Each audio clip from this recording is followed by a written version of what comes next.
It was a moonlit night. Henry was taking a goods train to the station by the lake.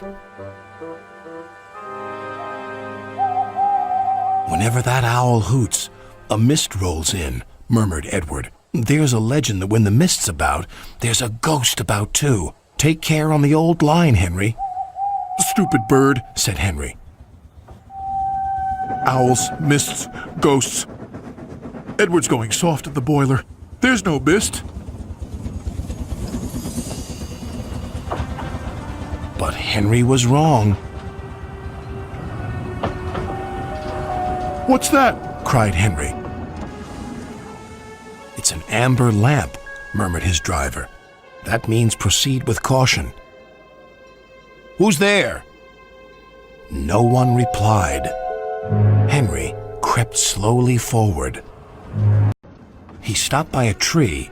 It had a sign nailed to it, "Beware of the viaduct." The driver was surprised. No one warned us about that before. And look, the signal's red. And the gates are closed. And there's a fogman's coat. But where is its owner? Then they saw a light move within the station building. "Ghosts!" exclaimed Henry. "Edward was right." "Something very strange is happening," said his driver. "I think it's best we go back." "So do I," agreed Henry. By morning, the mist had cleared. A workman was talking about the unsafe viaduct. "Lucky you didn't cross it last night." "Yes, but we don't know who warned us," replied Henry's driver. Later that day, he spoke to Henry.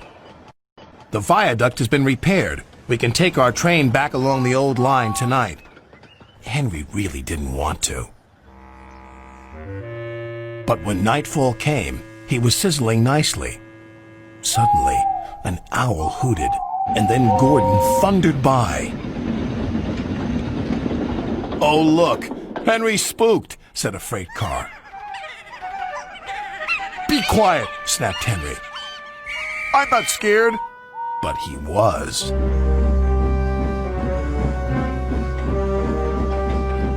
A little later, the fog came down. As they approached the same area, they saw the amber light again. "Here we go," said Henry's driver.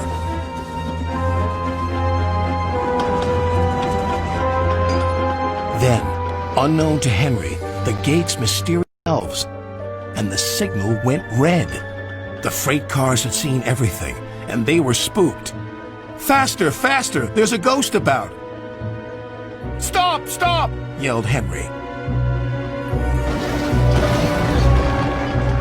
A mysterious figure watched Henry go by.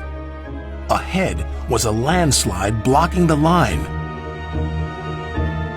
Henry braked hard, but the freight cars hit some of the rubble and plunged into the ravine.